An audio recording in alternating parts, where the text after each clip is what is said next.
अस्सलाम वालेकुम। मैं हूं मोहम्मद आमिर और आप हमारा YouTube channel scholars law academy को देख रहे हैं। आज हम अपने बहुत ही इम्पोर्टेंट लेक्चर के साथ हाज़िर हुए हैं, जिसमें हम आपको ये बताएंगे कि कैसे क्या होता है, उसको लिखा कैसे जाए। अगर उसने ऐसा टॉपिक दे दिया है आपको लैट में जो कि आपको नहीं आता, उसको क्या कैसे अटेम्प्ट किया जाए, और ऐसे के एलिमेंट्स क्या होते हैं, एक ऐसे में क्या क्या चीज़ें इंपॉर्टेंट होती हैं, कितने पैराग्राफ बनाए जाते हैं।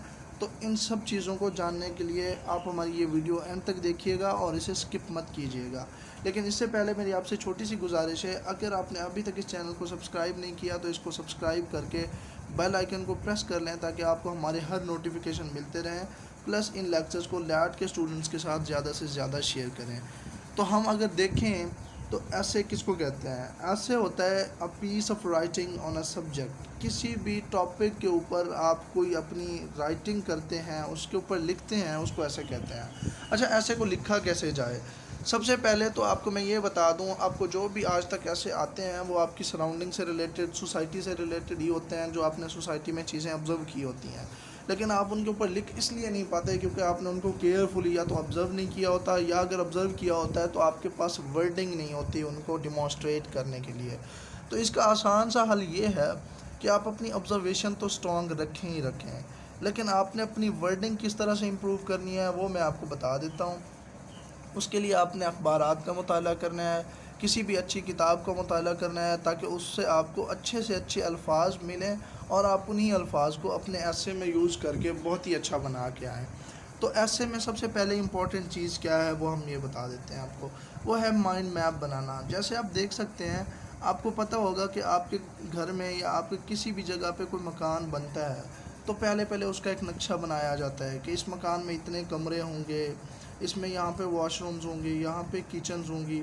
ठीक है, तो इस तरह की चीज़ें होती हैं। तो आपने ऐसे को लिखते वक्त भी बिल्कुल घर का नक्शा ही याद रखना है कि आपने इतनी लाइनों में इंट्रोडक्शन लिखना है, इतने पैराग्राफ बनाने हैं। इंट्रोडक्शन में आपने ये बातें करनी है, की पॉइंट्स।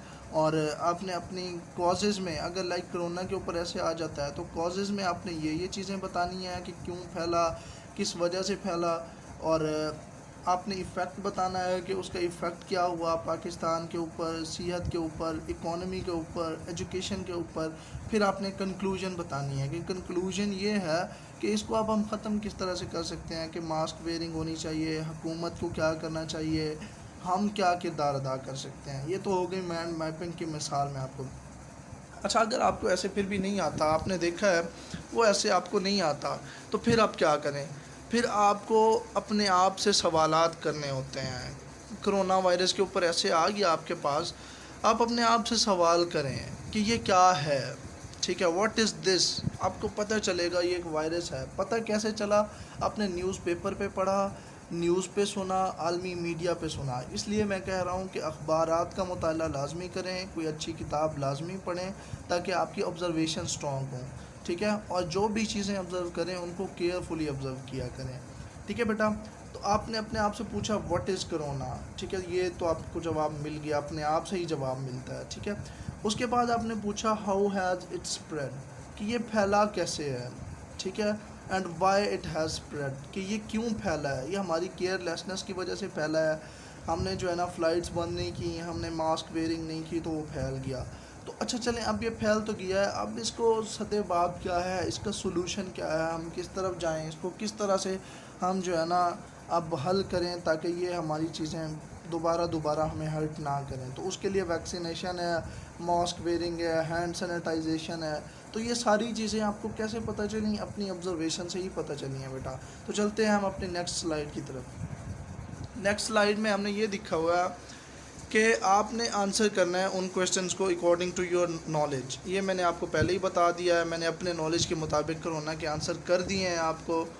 अच्छा, इसके आगे हमने ये लिखा हुआ है कि ग्रामेटिकल मिस्टेक्स नहीं करनी, क्योंकि ग्रामेटिकल मिस्टेक आप करेंगे ना तो आपको नंबर वैसे ही डिडक्ट हो जाते हैं। और बहुत सारे बच्चे कहते हैं जी सर हम उर्दू में लिखें ऐसे या इंग्लिश में लिखें। तो मैं आपको ये बता दूं कि ऐसे चाहे आप उर्दू में लिखें चाहे आप इंग्लिश में लिखें, मिस्टेक ना हो, कटिंग ना हो, की पॉइंट्स हाईलाइट किए हुए हों मार्कर के साथ या डिफरेंट बॉल पॉइंट के साथ, और आप अपने पॉइंट्स को अच्छा अच्छा लिखें और टू द पॉइंट और कॉम्प्रीहेंसिव ऐसे लिखें, फिर आपका ऐसे बहुत बेहतरीन होगा। तो आगे हमने यही लिखा हुआ है कि ऐसे शुड बी कॉम्प्रीहेंसिव, कि कॉम्प्रीहेंशन होनी चाहिए, उसमें जामे होना चाहिए, ये नहीं कि वो बहुत लंबा हो जाए या ये नहीं कि वो बहुत छोटा हो जाए। तो मतलब जितना उसकी डिमांड है उतना ही हो, यानी कि आपको ऐसे के लिए 1.5 पेज होता है तो आपको उसी में ही कवर करना होगा और टू द पॉइंट लिखना होगा। अब हम ऐसे के मेन एलिमेंट्स के ऊपर आते हैं जो आपको बताना बहुत ज़्यादा ज़रूरी है। ऐसे का इंट्रोडक्शन बहुत ज़्यादा ज़रूरी होता है। इसके अलावा इसकी मेन बॉडी होती है, और मेन बॉडी को आपने लिखते वक्त एग्ज़ाम्पल से बैक करना है कि कोरोना आप लिख रहे हैं ना, कोरोना के ऊपर, कोरोना के असर हुआ है, कॉज हुआ है इकॉनमी के ऊपर, तो आप मिसाल देंगे कि पाकिस्तान की इकॉनमी कोरोना से पहले इतना बेहतर थी और कोरोना आने के बाद पाकिस्तान की इकॉनमी को इतने % लॉस हुआ। ये आपने अपने ऐसे को फैक्ट्स एंड फिगर्स के साथ एलेबोरेट करना है ताकि उसको पता चले कि आपने रिसर्च की हुई है। ठीक है बेटा। तो अगर आप कॉज दूसरा लिख रहे हैं कि एजुकेशन के ऊपर इम्पैक्ट हुआ है, तो आप बताएंगे कि एजुकेशन के ऊपर इस तरह से इम्पैक्ट हुआ है कि पहले अगर फिज़िकल एजुकेशन थी और बच्चे आते थे, तो अब जो है ना उनकी रेशो कम हो गई है, वो कोई मतलब घर में बैठ के पढ़ रहा है, तो ऑनलाइन क्लास में किसी को ये नहीं पता कि वो पढ़ भी रहा है कि नहीं पढ़ रहा, वो सोया हुआ है, वो लेक्चर ले रहा है या नहीं ले रहा, उसकी असाइनमेंट वो कैसे बना रहा है। तो ये एग्जांपल्स के साथ, फैक्ट्स एंड फिगर्स के साथ आपने ऐसे को एलेबोरेट करना होता है। ठीक है बेटा। और ऐसे को आपने हमेशा पैराग्राफ में लिखना है। मेरी आपसे यही गुजारिश रहेगी कि एक स्टैंडर्ड ऐसे को आप 4 पैराग्राफ में लिखें, जो कि किसी डिज़ीज़ के बारे में आ जाता है या किसी भी उस टॉपिक के बारे में आ जाता है जिसमें आपका इंट्रोडक्शन हो गया, मेन बॉडी में 2 पैराग्राफ यानी कि काज और इफ़ेक्ट के हो गए, और आपका 1 पैराग्राफ कंक्लूजन का हो गया। तो इस तरह से एक स्टैंडर्ड ऐसे लिखा जाता है। अब हम आपको आहिस्ता आहिस्ता बताते हैं कि इंट्रोडक्शन क्या होता है, मेन बॉडी क्या होती है और कंक्लूजन क्या होती है। इसके बाद हम आपको बताएंगे कि ऐसे इंपॉर्टेंट कौन कौन से हैं जो आपको करने चाहिए बेटा। अच्छा, body of an essay, introduction आपका क्या होता है? वो आपका फर्स्ट पैराग्राफ होता है, और वो आपका इसलिए इम्पोर्टेंट होता है क्योंकि वो आपकी बॉडी होती है। ठीक है। आपका इंट्रोडक्शन डिस्क्लोज करता है कि आप ऐसे में लिखने क्या जा रहे हैं, और राइटर को या जो रीडर होता है उसको ये पता चल जाता है कि आप आगे ऐसे में क्या लिखेंगे इंट्रोडक्शन पढ़ के ही। तो अपने इंट्रोडक्शन को आप कैची बनाएं, यानी कि ऐसा बनाएं कि एक लफ्ज़ पढ़ने के बाद दूसरा लफ्ज़ खुद ब खुद राइटर पढ़े। आपने इस तरह से बनना है, यानी कि लफ्ज़ों को एक दूसरे के साथ जोड़ना है। जिस तरह आप मोती परोते हैं ना, तो इसी तरह मोती ही परोने हैं कि आपका पता चल जाना चाहिए कि आपका एक लफ्ज़ दूसरे लफ्ज़ के साथ जुड़ा हुआ हो, यानी कि आप बेढंगे अल्फाज यूज़ ना करें जो कि यानी कि एक सेंटेंस आपने कोई और लिखा, दूसरा सेंटेंस कुछ और लिख लिया जो कि उस आपके टॉपिक के साथ रेलेवेंट ही नहीं है। तो ऐसा नहीं करना आपने। इंट्रोडक्शन इस तरह से लिखें कि आपके वर्ड्स एक दूसरे के साथ मैच हो रहे हों, पता चल रहा हो कि आपके एक वर्ड अगर हटा भी दिया जाए तो आपका मानी अधूरा रह जाएगा। तो इस तरह से वो आपके बहुत सारे एसेस को, बहुत सारे टॉपिक्स को पढ़ेगा, क्योंकि उनके पास इस तरह इतना टाइम नहीं होता कि वो पढ़ते रहें। तो आपने अगर कैची इंट्रोडक्शन लिख लिया तो वो आपका इंट्रोडक्शन पढ़ेगा, अदरवाइज़ नहीं पढ़ेगा। ठीक है। ये मोटिवेट करता है रीडर को कि वो आपके ऐसे पढ़े। ठीक है बेटा। तो आपने ये सारी चीज़ें ख्याल रखनी है। इंट्रोडक्शन बेस्ट होना चाहिए आपका। वो बेस्ट कब होगा? जब आपकी रिसर्च अच्छी होगी या आपका एनालिसिस अच्छा होगा।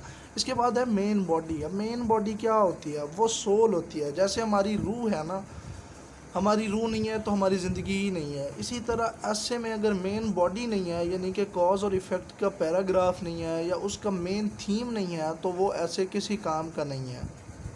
ठीक है। और इसमें थीसिस स्टेटमेंट होती है। अगर वो थीसिस स्टेटमेंट जो आपके ने इंट्रोडक्शन में लिखी होती है, अगर उसमें मेन बॉडी से बैकअप नहीं किया हुआ, मिसालें दे के वाज़े नहीं किया हुआ, तो वो आपकी चीज़ें अधूरी हैं। जैसे मैंने आपको मिसाल दी थी कोरोना की, कि कॉज हुआ तो किस तरह से उसने इकॉनमी को डैमेज किया, यानी कि इकॉनमी पहले इतने % इम्प्रूव थी, कोरोना की वजह से इतना % इकॉनमी में लॉस आया। ठीक है। एजुकेशन में इतने % डिक्रीज़ आया, हमारी पॉवर्टी लेवल इतने % इंक्रीज़ हुई। रिसर्च बेस्ड एनालिसिस करके आपने मेन बॉडी में डालने होते हैं। इसके बाद आपकी आती है कंक्लूजन। कंक्लूजन में आपने ये डालना होता है कि आपका फ़ाइनल जो वर्डिक्ट है, यानी कि आपका फ़ाइनल जो इफ़ेक्ट है या जो आप सोल्यूशन बता रहे हैं किसी भी चीज़ के बारे में, कि एंड रिज़ल्ट इसका ये है और हम इसको इस तरह से इम्प्रूव कर सकते हैं, उसमें आप अपनी सजेशन दे सकते होते हैं। ठीक है बेटा। तो ऐसे को लिखने के लिए मेरे पास आपके पास कुछ ट्रिक्स हैं, उसको लिखा कैसे जाना चाहिए। بیٹا روزانہ کی بیس پہ جس نے اردو میں لکھنا ہے اردو میں ایک آرٹیکل پڑھ لے، کسی بھی اخبار کا آرٹیکل، ٹھیک ہے، کالم جس کو کہتے ہیں آپ، وہ پڑھ لے، ٹھیک ہے۔ اس کو کرنا کیا ہے، آپ نے اس کی سمری لکھنی ہے اپنے ورڈز میں۔ آرٹیکل پڑھا، اسی کی سمری آپ نے اپنے ورڈز میں 10 لائنوں میں لکھنی ہے۔ وہ جب آپ نے لکھ لی، اس کے بعد آپ نے پھر رائٹر کے الفاظ میں اسی کی سمری لکھنی ہے۔ رائٹر نے جو الفاظ یوز کیے ہیں، جیسے آپ کو کہا جاتا ہے نا کہ یہ آپ کے پاس پوئم آئی ہوئی ہے، اس کی سمری لکھیں، یعنی کہ اسی سے ہی اٹھا کے اس کو 3 لائنوں میں کنورٹ کریں۔ 10 لائنیں دی جاتی ہیں نا آپ کو کسی بھی ٹاپک کے اوپر، اور آپ کو کہا جاتا ہے کہ اسی سے ہی اٹھا کے اس کو 3 لائنوں میں کنورٹ کر دیں۔ تو آپ نے یہی کام کرنا ہے، جب آپ رائٹر کو پڑھ رہے ہوں گے تو رائٹر کی چیز کو آپ نے کنورٹ کرنا ہے، اور جب آپ اپنا پڑھ کے انالیسس دے رہے ہوتے ہیں کہ آپ نے اس کو کس طرح لکھنا ہے، لائک آپ نے ایک آرٹیکل پڑھا، اس کو آپ اپنے 10 لائنوں میں اپنے ورڈز میں ایکسپلین کریں گے، لیکن دوسری بار آپ نے کیا کرنا ہے، رائٹر کے ورڈز میں ایکسپلین کرنا ہے، اس کا ٹو دا پوائنٹ آئیڈیا کیا تھا۔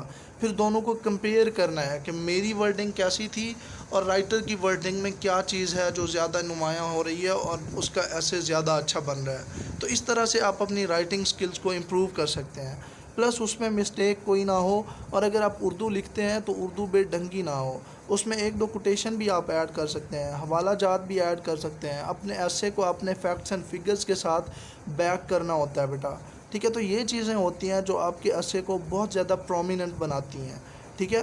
تو آپ نے ایسے کو اس طرح اٹیمپٹ کرنا ہے۔ فردر بھی اگر آپ کو کوئی مسئلہ ہوتا ہے تو ہمارے نمبر ڈسکرپشن میں دے دیے جائیں گے، آپ ان پہ رابطہ کر کے ہم سے ایسے کے ریلیٹڈ ساری معلومات لے سکتے ہیں۔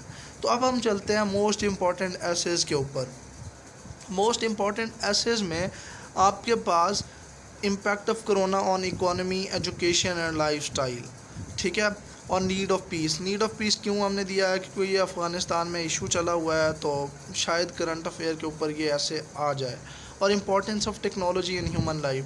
ٹیکنالوجی میں آپ کے پاس فیس بک، سوشل میڈیا، یہ سارے ایپس آ جاتے ہیں، ان کے ایڈوانٹیجز بھی پوچھے جا سکتے ہیں،